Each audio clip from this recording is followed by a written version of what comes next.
had been doing this. Like, this is kind of what I had left, like where I left off at in a way. Mm-hmm.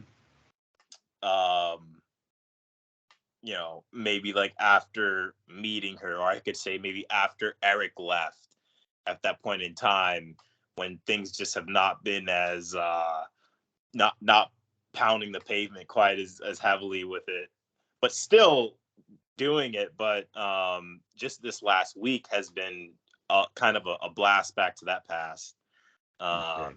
and very the practice has, I mean, you know, just all the things we're talking about here about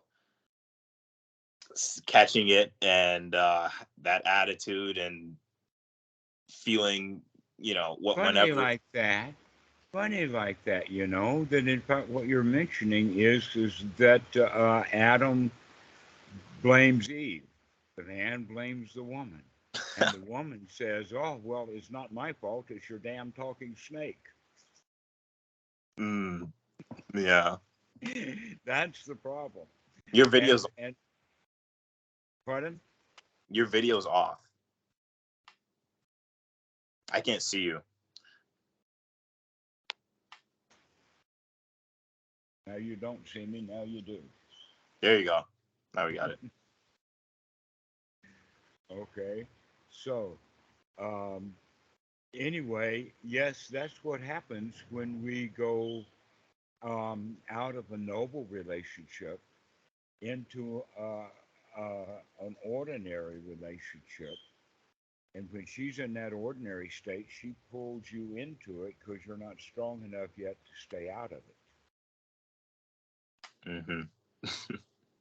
And in fact, that's actually an excellent opportunity. Bhikkhu Buddhadasa would call that opportunity, just like sickness, it's an opportunity to practice.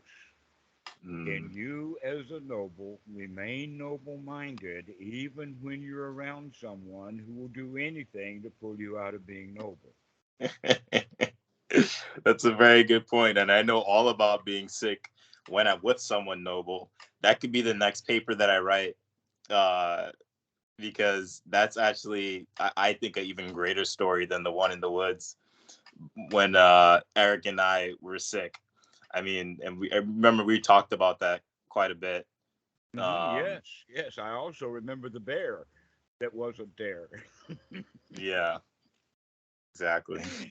And the stump or the fallen log that you were able to use as a meditation object, Yeah, did you sitting and read walking. Yeah, I remember a lot about that. So, uh, this situation, though, now you can recognize that value of being able to shut your mouth, to not get involved with it, because that's the next step into don't care. Let her do what she wants to do. But the thing of it is that whether she knows it or not, when you remain noble, it's hard for her to stay hardcore ignoble. that? That if you come and bring a, let us say, truckload full of snow and dump it into your living room, it's really hard to stay hot. Mm-hmm. Well, we last time we talked, we were talking about how, oh, you learn how to shut your mouth. Now it's time to only let wholesome things come out. Uh huh. Exactly. That's the thing to do then, is that first we need to shut up because we're the dragon mouth too. Dragon breath.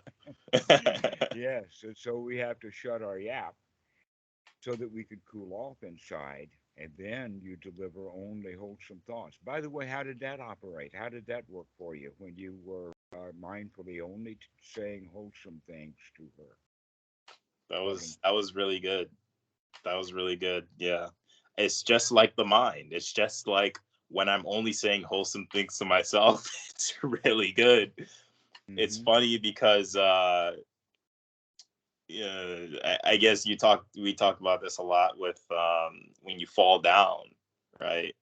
Or something unwholesome comes out, or the mind, like for example, I was just on a walk and having wholesome thoughts, and then an unwholesome thought, and I noticed like I was watching myself on my own facial expression changed. Everything kind of just changed, and then boom, I immediately woke because like it changed into like, oh, like sadness or like a confused face. But then I caught myself and immediately it's like, wow, like, it just perks right up. It's just such a night and day experience. So when you are saying things with your mouth that are not wholesome, but if you go back to being wholesome, it's like a totally different experience. A whole Exactly. experience. And you're creating that new reality because that's where your mind is. That's that important teaching that if you're afraid of something, you want to draw those things to you Hmm. or whatever you've got on your mind. So if you've got wholesome thoughts now on your mind, when she comes unwholesome, you do not have to go back into the old style. You, in fact, can remain wholesome. And in the process of learning to do that is when we shut our face. Don't let it out. We don't just, um, like with the Sotagami, yells one time and then shuts his face. Okay? That the Anagami is the one who just doesn't let it out. He's wise enough that no matter how bad he feels, just a little bit or a whole lot, it doesn't show. He doesn't tell it. That we control the mind enough to shut up just long enough to make a change. So we're actually, in a way, doing anapanasati right then and there. Just Mm, wake up, yeah. look at what we're doing, and just shut that mouth. And then to make a change on the inside, bring the mind back into that noble state, that state of joy. And now, when we open our mouth, we have something worth hearing. Yes. Yeah, it's funny that way, huh? Anapanasati. Uh-huh. Well, Change. I was thinking about while we were talking about this is maybe a sitcom or even just a short YouTube video with a guy and his girlfriend, and he, in fact, is having conversations with an old fat dude in Thailand, and watch the fact that he can actually control her bad feelings. I mean, this anybody can do this if they remember that they can, and they know they can. That whole knowledge. I know that you can do this, but the better part is that you know that you can, in fact, respond to unwholesome talk with wholesome. Hmm. Most people don't know that. They've never seen it before. So I'm thinking about having a sitcom. You know what a sitcom is? Situation comedy, the old television series, like Gunsmoke. Yeah, where like the girl is complaining or something, and the guy is just positive. Yeah, like, It's okay, wholesome. I don't care. Right. And then she drags him into it, and he recognizes it, goes, talks to his teacher. The teacher talks him out of it, and he comes back out of it and deals with his girlfriend and gets her out of it, too. Oh, it's a show about me. Okay. Yeah, well, right. I mean, that's what the inspiration was, is a kind of a sitcom or whatever like that. It was actually wholesome. Do something wholesome on television or on tube or whatever. Yeah, that would be great. I would like to do that. Um, and that's actually something that I had done before too, from time to time, was when she's complaining about something, maybe about something at work or in her life, not necessarily direct conflict with me, but just kind of not really saying anything. Maybe like give her a massage, or you Hmm. know, you don't really need to get into the details of it. Just with the medium is the message. Okay. Uh, I don't know whether it's time to tell you this or not, but I'll go ahead and give you a shot. There is yet an additional skill that you can develop. Let me ask you a question before we started. Are you ticklish? Where are you most ticklish? Are you ticklish on I'm the probably I bottom think of the foot? pretty ticklish. Yeah, Or on the I'm bottom of your I'm feet? I'm pretty ticklish. Yeah. Okay. So, do you know that that's all mental anyway. Mm. Yeah. And that, to be honest with you, I've had partners from time to time at various stages of relationships, but that the point is that if you tickle her feet, she will react to that Hmm. with great joy and laughter, and it's a nice game. You can tickle her, and she'll jerk that foot back, okay? But wait, soon enough, she will tickle you the same way. The question is that now that you know that it's coming, wakey, wakey, when she tickles you, you don't respond. Mm. You're able to hold that foot there. It does not have that knee jerk reaction. Okay. Okay. Now we still play that game here at the house, and the way that I do it, I mean, it's one of the family joyful practices. So Tam will come and tickle my left foot, and my right foot will jerk. Mental Mm. control. And then she'll tickle my right foot, and the left foot will jerk. And then she'll go and tickle both of them, and the hand goes up. Are you doing that to just confuse her?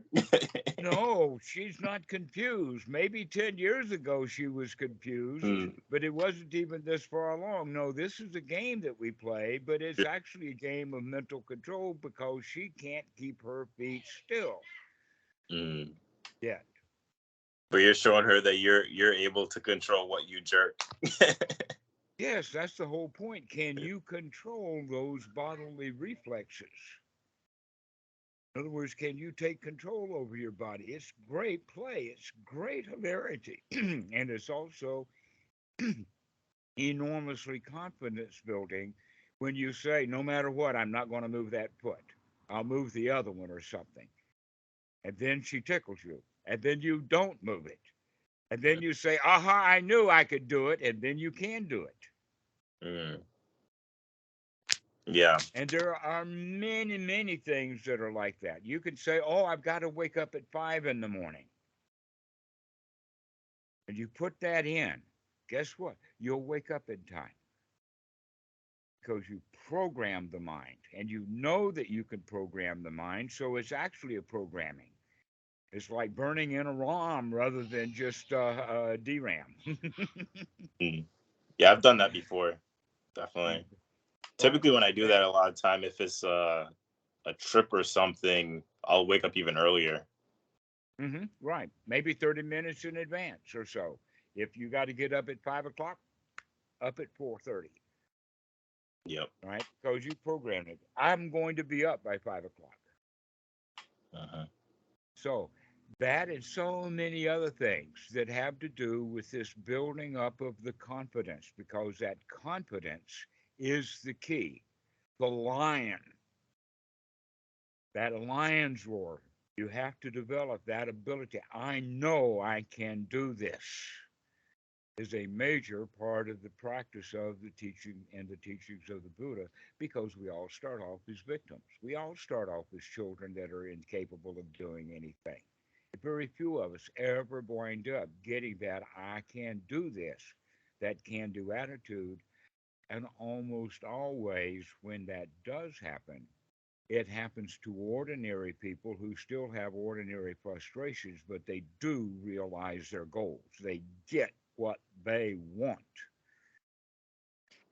Question is, can they do it happily or not? Well, that's what we're wanting is we're wanting to get that happiness and be able to do anything we want to do and be a champion at it. Hmm.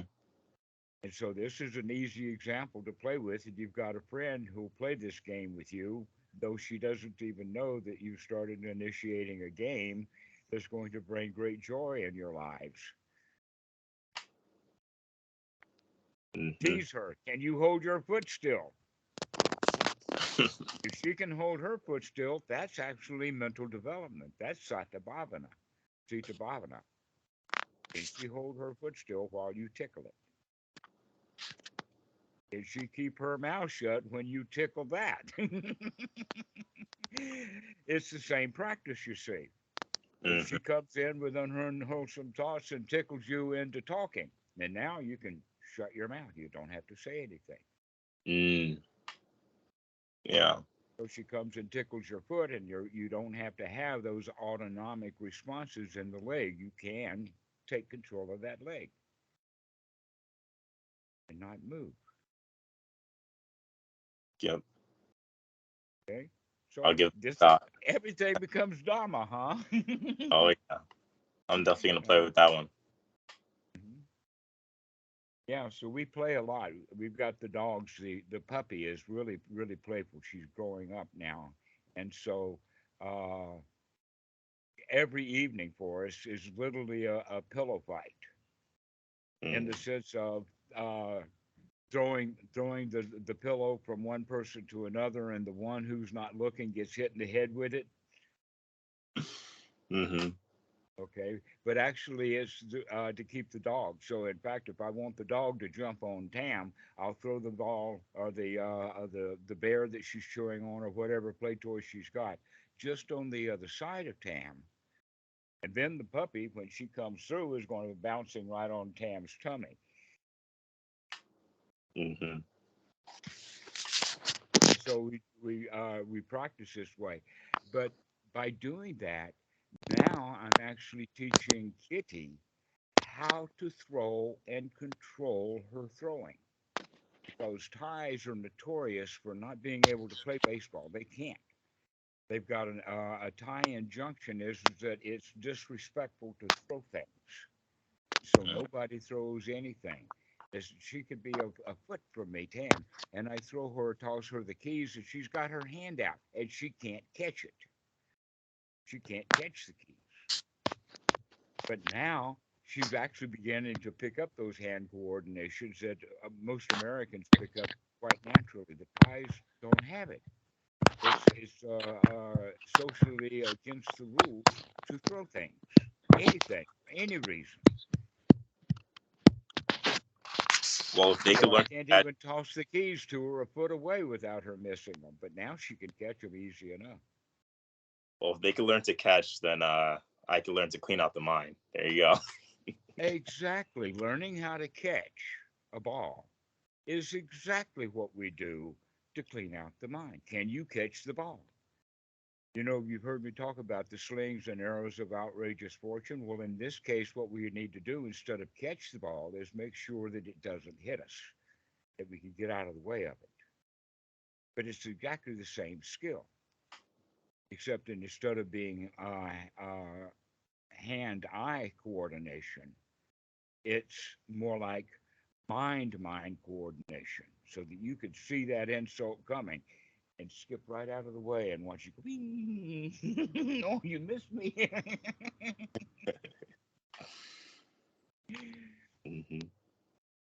But most of us spend our whole lives making ourselves targets. And so when those slings and arrows of outrageous fortune even are missing us, we'll go stand in the way to make sure that we get hit by it. Who are you talking to? You know, that kind of mentality is that we want to get hit by the slings and arrows of outrageous fortune. And in a way, Westerners are very good at that, to where the Thais have the ability to just.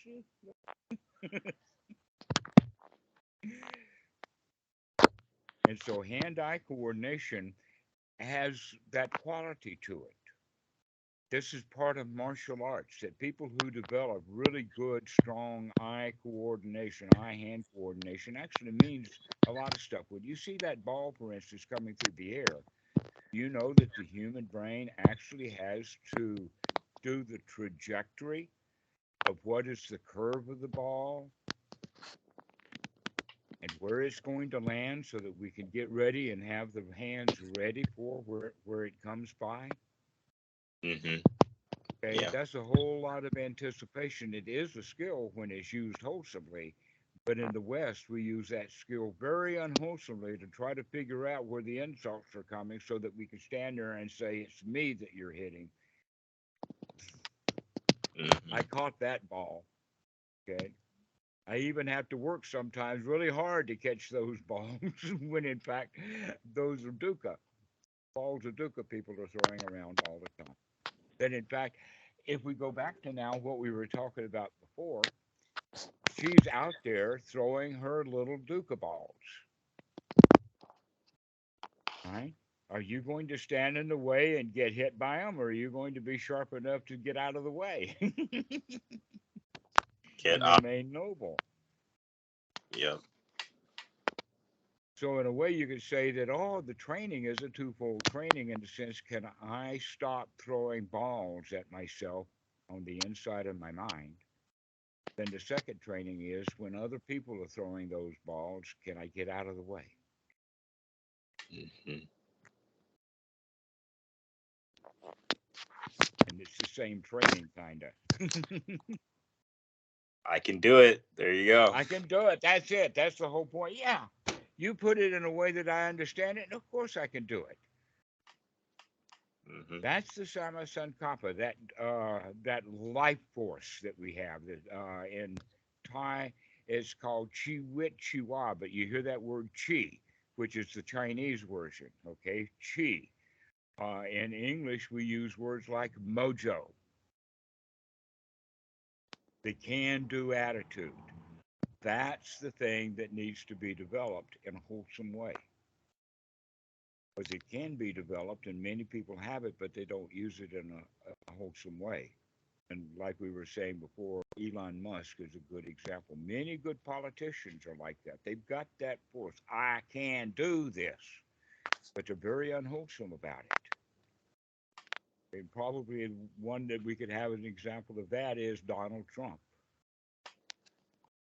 He is slimy. he he is so slimy because he has that attitude. Look how slimy I am. I'll slip right out of your hands again, Mr. Law. I can get away with anything. Hmm. Okay, now that's extremely unwholesome, but it is a kind of power. That mental attitude of I could do it. I could do it. Got it. Most people never develop that kind of attitude, and a few do it unwholesomely and cause all kinds of problems for themselves and others. Wow.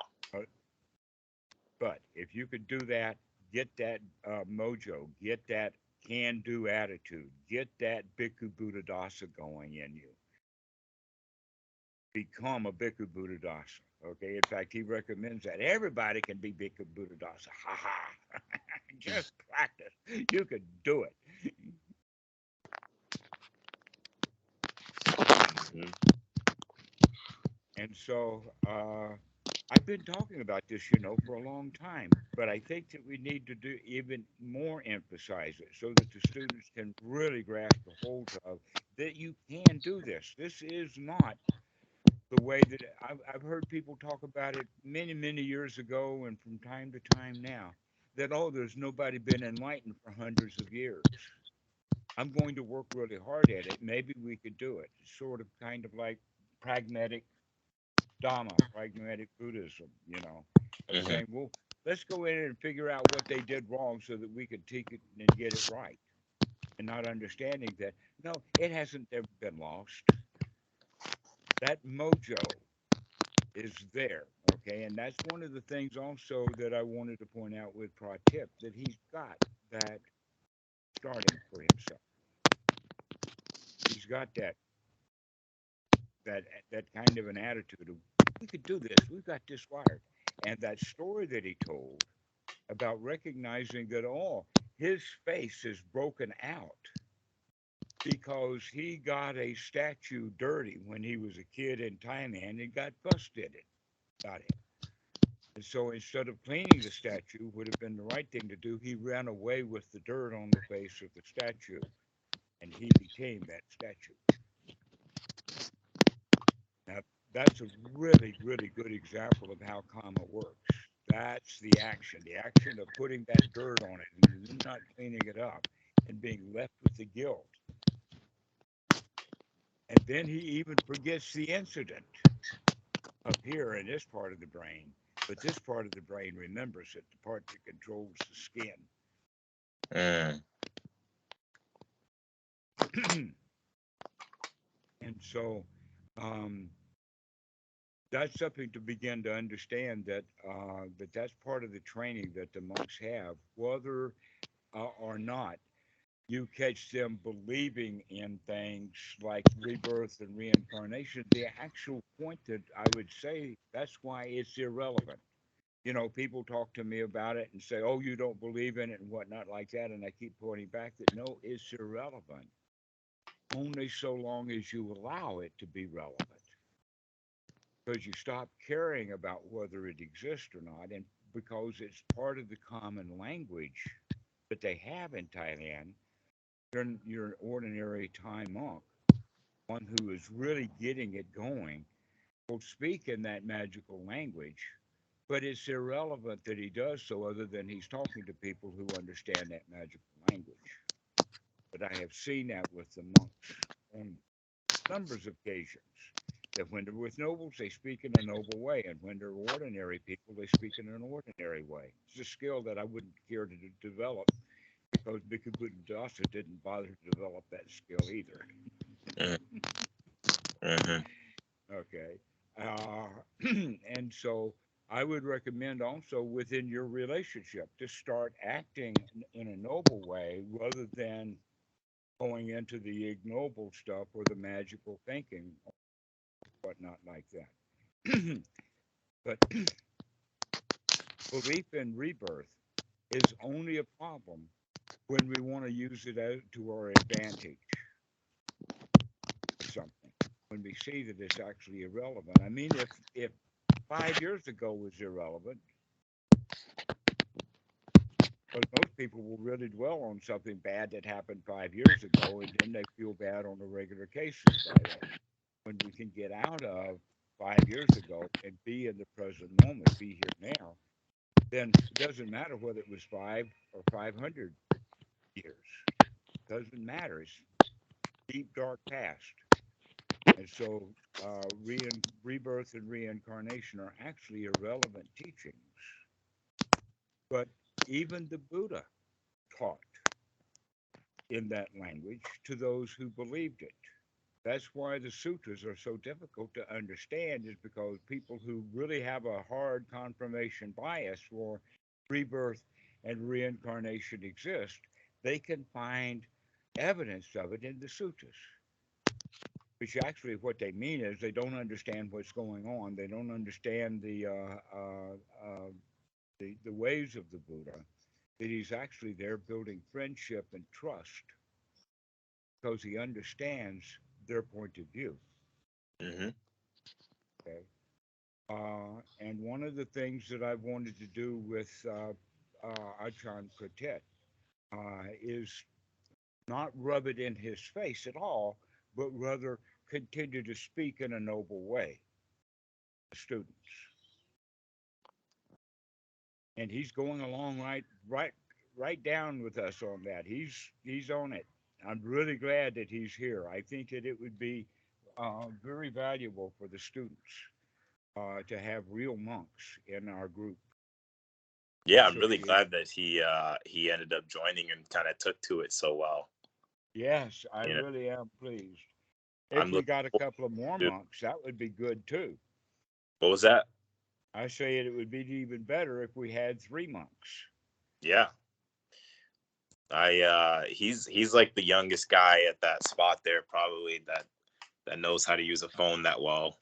Is my Hmm. imagination, but I'll Well, be back there. that might be a hindrance, but it should not be that much of an obstacle. Um, hmm. But it's at least a thought. Yes, a lot of the senior elderly monks, especially those that are my age, the very best ones that you can get are the really old dudes who have really been around. They're also the ones less likely to be on the internet Hmm. Yeah. because because the internet didn't exist for the first 50 to 70 years of their life. Yeah, you are very impressive with the computer, given your age. Because I know Oh you're. yeah, well I was part of the star of the show with that. I was Right. really lucky to be picked up at the age of 21 by IBM Mm-hmm. and start working with mainframes at that young age. Mm-hmm. 1967. I remember it specifically. That year was the year I joined IBM. Yeah, I mean, it's like every like my parents, my dad, like, still, it's kind of like the phone is even a foreign object to him still, in a way, in some certain way. So um just depends on, I feel like, how young you were when you started and how involved you are with it, and an attitude around it, probably Hmm. probably mostly an attitude. Okay, well, in high school, I was really into electronics. I had a ham radio that I built myself, and then I helped my friend Nathan Goldman get his on, and that I was actually kind of jealous because by the time we had finished his equipment, his was better than mine. Mm. We could pick up stations on his ham radio better than I could on mine.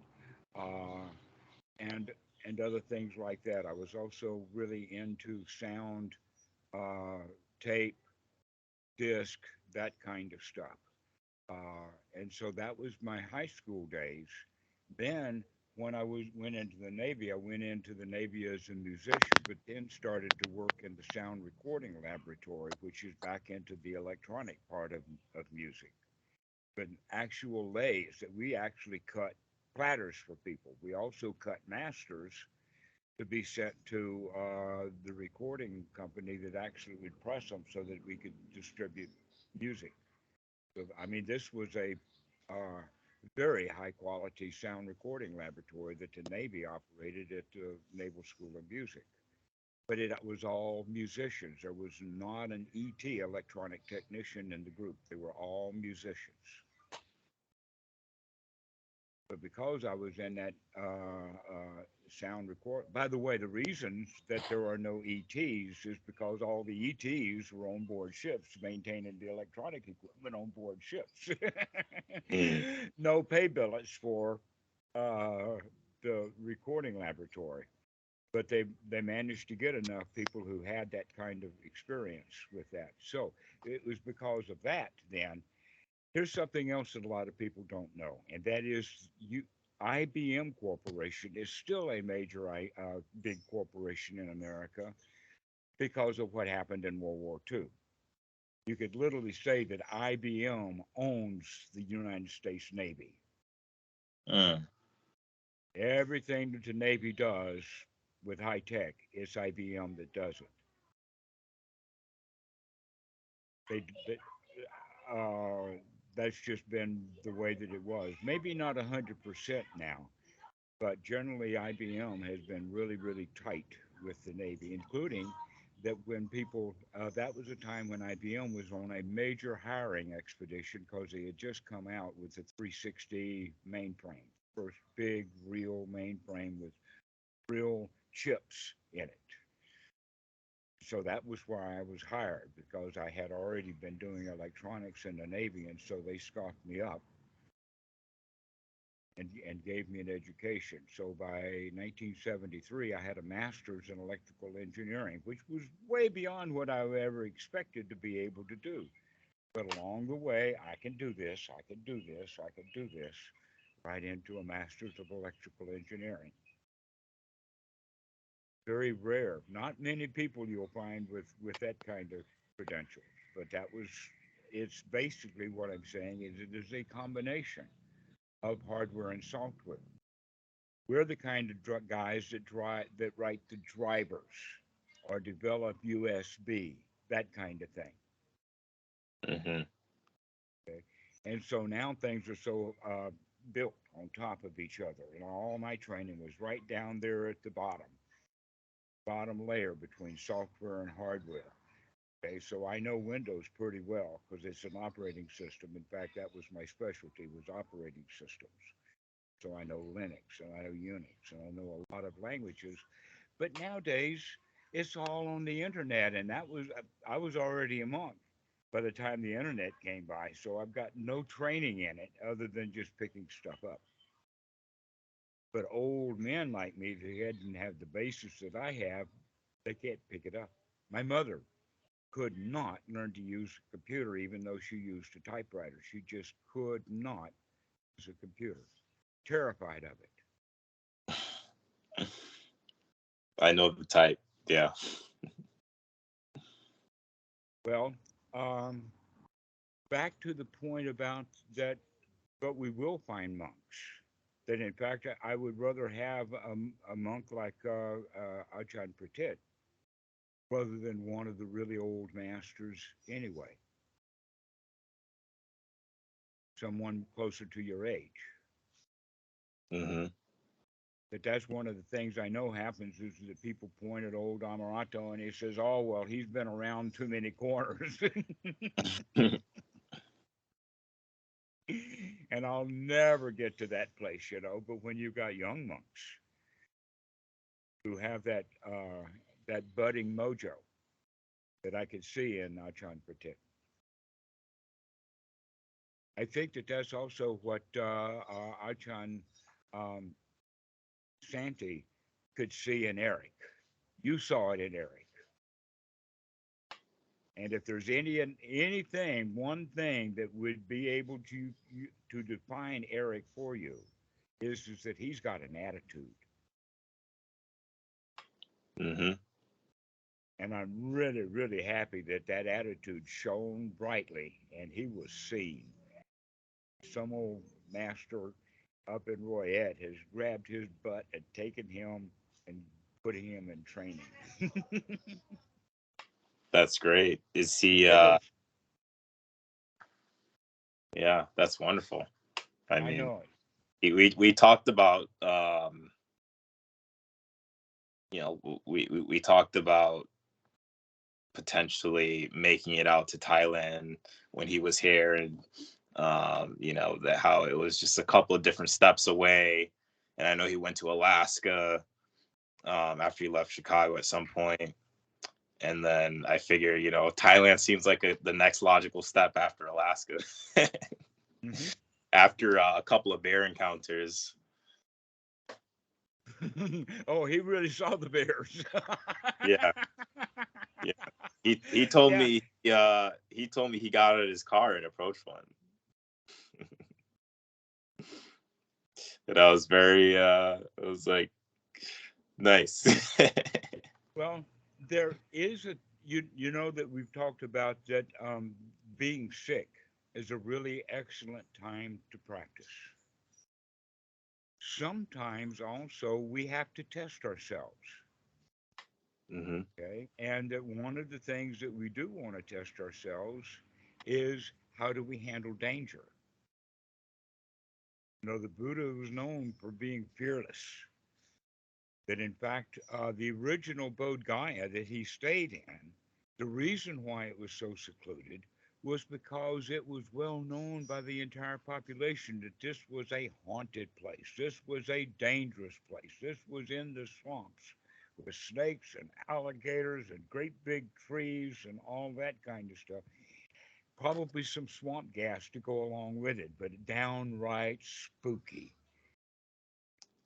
You know, Yeah, some that haunted houses are haunted just because they feel spooky. There's something about the air that's there. yeah, that's actually what I wrote about with Eric in that paper. Quite a lot about how fearless he was, and actually I left out probably a lot of other Uh huh. stuff that I could have mentioned too, um, to do with that, like him going hunting for the elk at night and things like that. But Well, uh, here's something fearless for you. Though I yeah, don't recommend you practice in Chicago, that's not the right place to practice, but practice going barefoot. That's a dangerous thing to do.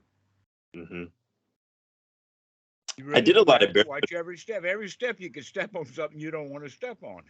Yeah, I did a lot of barefoot when I was out there in Olympic. But Eric had done a lot of barefoot as well, and I think he had done a lot of it and decided he wanted to go a bit of a middle ground, a middle path with it. So he kind of wears these, or he had these shoes. They kind of like call them like barefoot shoes, or very minimal. Right, Uh, moccasins. Uh-huh. yeah, you could. He actually gave me a pair. He had an extra pair, and so when I went to Yosemite, I wore those the entire time. It was really nice. You feel everything. You know what? If it's the same thing, these are moccasins. I had them. In fact, they're common in Oklahoma. But basically, the bottom of the shoe is just one piece of cowhide, just one the leather from one cow skin. Mm. Well, guess what? So is your foot, just one leather of cow cow skin. Uh, and basically, when you're wearing those moccasins, you can feel right through them, Hmm. but they're not quite so dangerous. Yeah, yeah. You probably won't get cut as easily or something like that. Right, right. But Yeah, you moccasins don't notice like, last long if you're not watching where you're going. You still need to watch where you're going, otherwise you're going to tear up those shoes. yeah, any rock, any rock you step on, you're gonna know it. You're gonna Oh feel it no. good. Exactly. Uh, they do that also in Thailand by having flip flops that are actually quite thin. Hmm. Well, you know what? Actually, there's like a whole market around the whole barefoot thing. That there's, I looked it up afterward, and I found there's companies that even sell what looks like a dress shoe, what looks like a work shoe, but you can, covertly, without anyone really knowing, you're basically barefoot, even Hmm. though you look like you're wearing, office attire.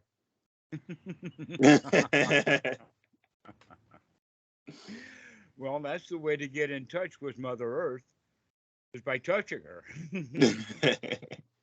instead of walking high above her on a heavy set of boots. Yes, Yeah. but that's the whole point about military equipment is that in fact that's the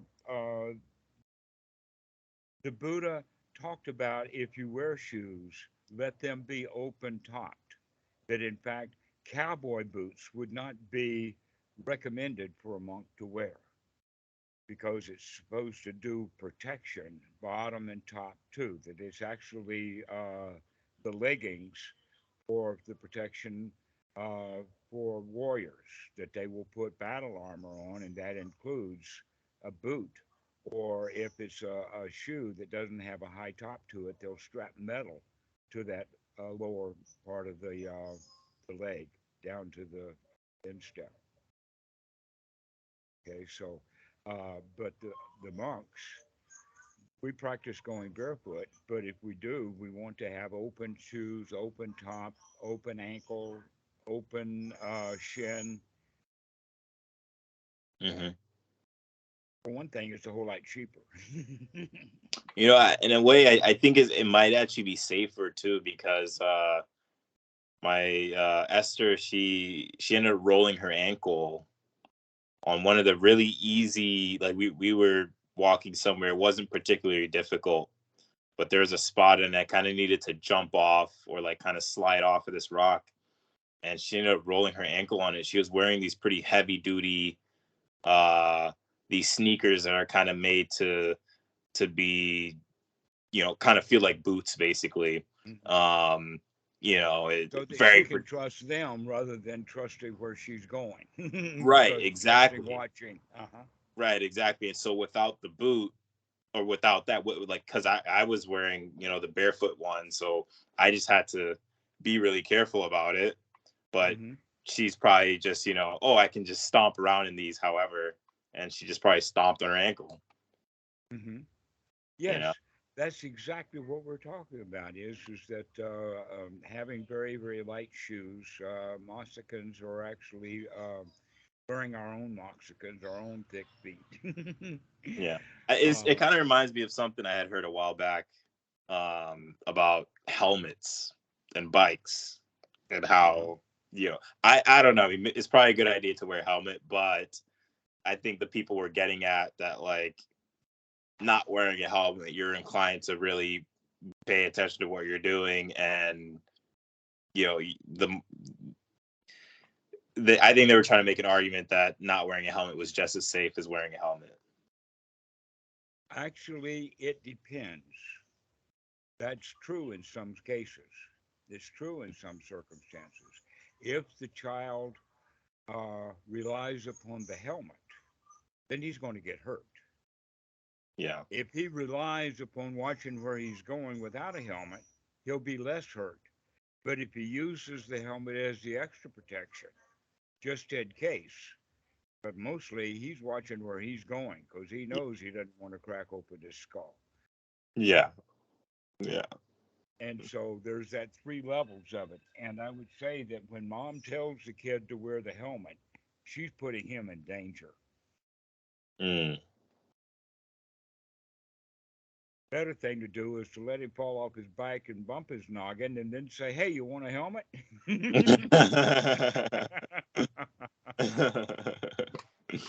That's a good point. I've been I don't, do they have a lot of scooters out there in Thailand? 90% of all traffic on this island is scooters. Or not scooters, not the moped.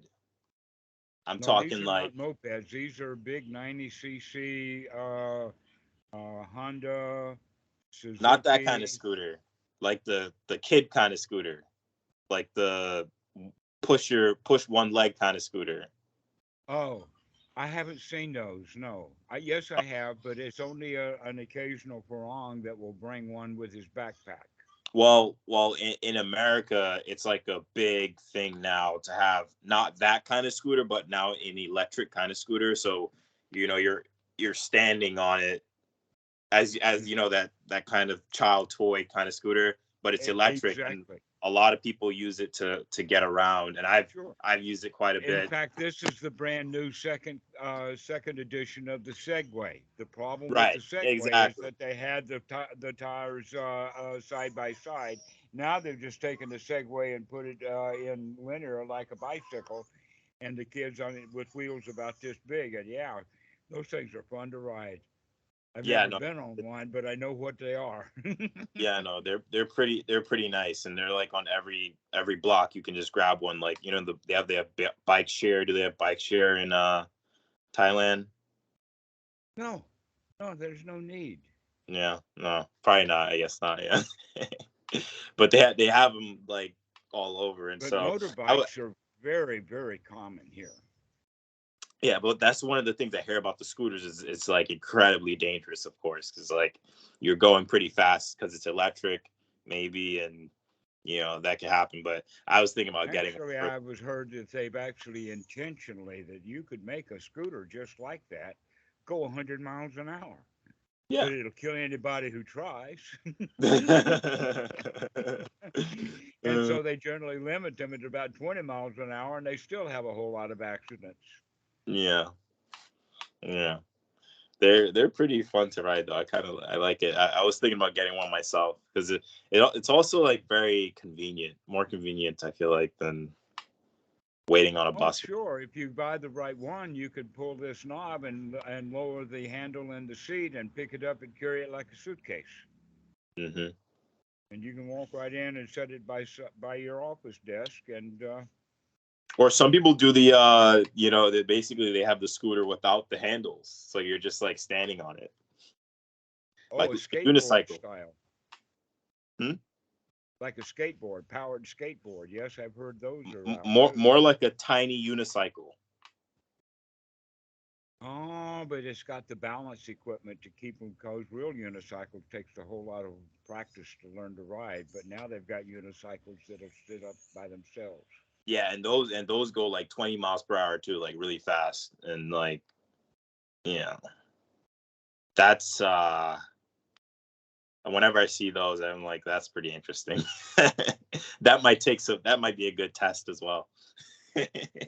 Right, right. If you that in fact all of the motorcycling that I have done, I would consider that introduction into the Dhamma.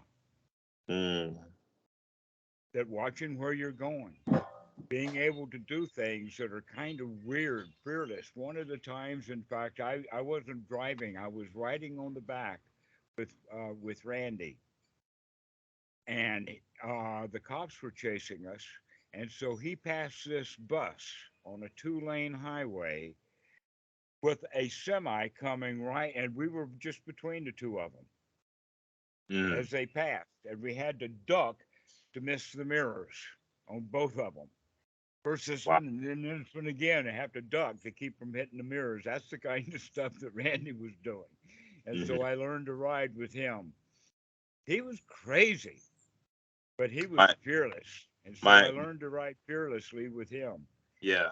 My dad is just like that. He has a lot of stories about doing a lot of crazy stuff in the car, and you know, riding his like sports car under a 18 wheeler or something like that. Something you see Hmm. in a movie.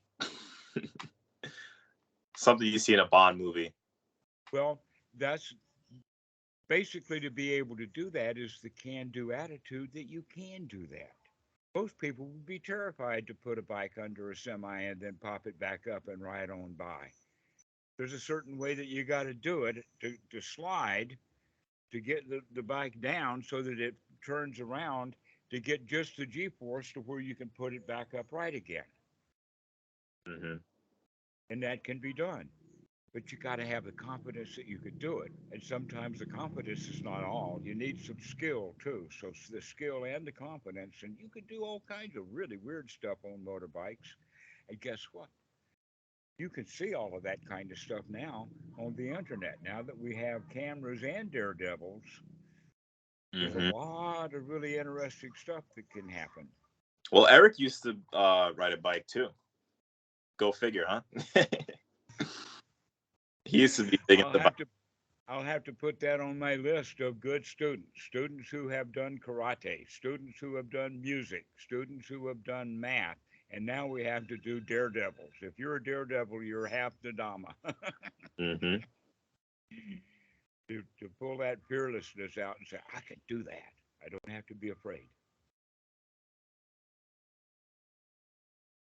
Yeah. Possibly an example of that is Evil Knievel. Have you ever heard of him? He's been dead now for years, but the joke is that he broke every bone in his body, one after another, for 200 times before he learned to ride that motorbike. Hmm. I've heard of him. Yeah. Yeah, but he drew great audiences just to see if he'd crash this time or not. Because he didn't disappoint them. He crashed often. But he'd get out of the hospital, put his motorbike back together, and go do something really crazy. Yep. I think he was the one who actually took a motorbike and lived through it and jumped all the way across the Grand Canyon, someplace or another. Mm.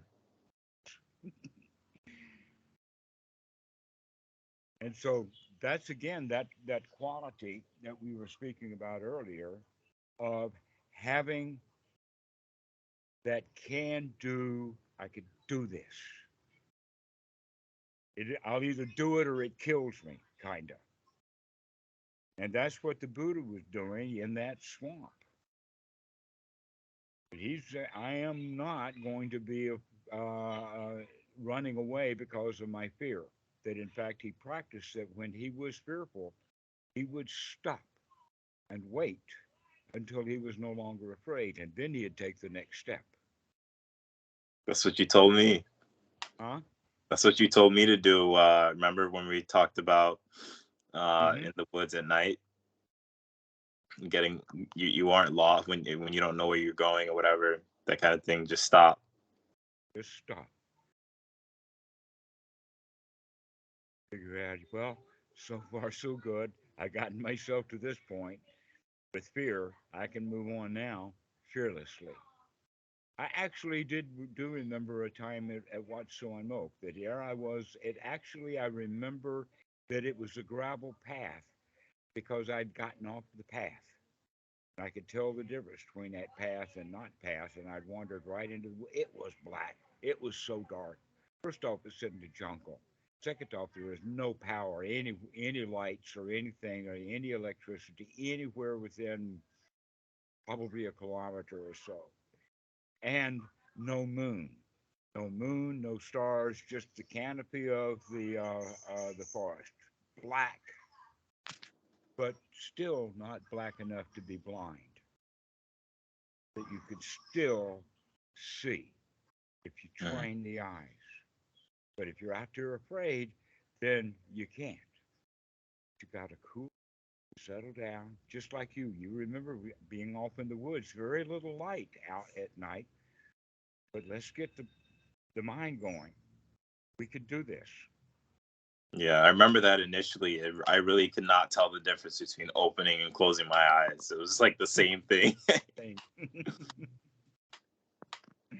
And yet, if you keep looking, you'll begin to see things. Oh, that's a log there. Oh, this is the tree that I just run into. Yeah. Afterward, Eric and I were we walked around in the dark and we just tried to like um see how far we could go, like see if we could, stay on the path at night. I think we tried it in the daytime too, just like close your eyes and Hmm. see if you could just, feel the path. That's one of the things that I did in India. They call it a blind trust walk. You can do it with one guide and several people who have on blindfolds, or you can just have two people. But basically, what you do is if you're the guide, you're going to make noises that the people can hear that are blinded so that they could follow along with you, like cough or even yell at them or whatever, like that, this way, or maybe stomp around. And so you begin to see through the hearing of who you're with. And you can begin to find all kinds of things. One of the things that happened while I was doing that, I was actually on a blind trust walk in town, which is even worse than being out in the forest, okay? In town with all the cars and the traffic and all of that kind of stuff. And here I am on a blind trust walk. Hmm. And at one time, I remember so profoundly, what the hell is this in front of me? But it was kind of a really, really queer, kind of strange lines through it and all that. And so I said, wait a minute, I'm going to take these blindfold off. I got to see what this is. That I could see, feel with my body and the structure, but I couldn't see it with my eyes. And I took that blindfold off, and you know what it was? It was a bicycle parking place that had too many bicycles, and they were just jumbled all over the place. Mm. And I could see that, but I couldn't tell what it was, but I could see it without the eyes. And that's when I began to understand that the body is kind of an antenna. We pick up all kinds of stuff. The human body is electromagnetic, and we can pick up that electromagnetic stuff if we're paying attention to it. This is part of the reasons why it's really hard to sneak up on an airhot. It's because they're paying attention to their surroundings. This is the whole training with the Zen stick. Do you know that guy's there? If you don't know he's there, he's going to hit you with that stick to let you know he's there. And so this is the whole quality of wakey wakey. Start watching what's going on. And that's why going out in the woods like you and Eric did is such a marvelous thing. I know it had a profound impact on you. Just 1 week. It was two. Two. Double double dose. And with Eric, maybe times four. Yeah, that's Well, you funny you know mentioned that. that antenna because I had the thought earlier that um, or the experience rather of being in a having something on the mind and and then you catch it that you were caring about that thing, and then the coming out of it, basically it's like, oh, look at me caring about that thing. I don't have to care about that anymore. I'm just going to go back to what's here now, the breath and all the things in the senses, because there's nothing else to do. Hmm? But just to enjoy, nothing to do. Right, there's no place to go or and, nothing and to so do. when you do that, it's just whatever's in sensory awareness to take in and to note and to enjoy.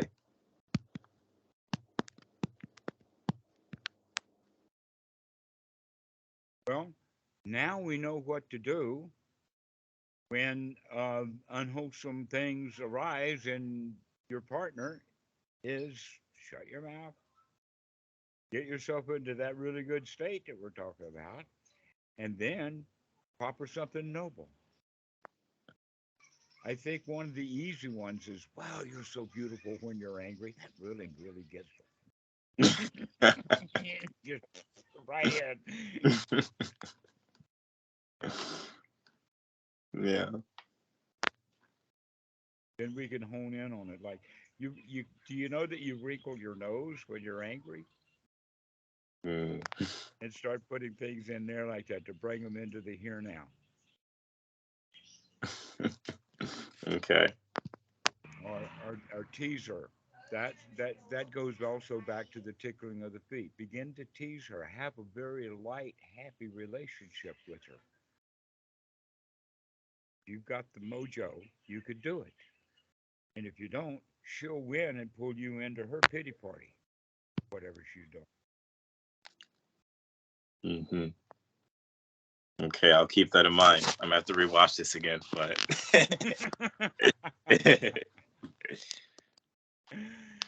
All right. Well, let's finish now. This has been a really joyful conversation. I really enjoyed this. So thank you so much. per usual, Dhammarato. All right. Okay. Well, we'll see you later. Bye bye. Till next time.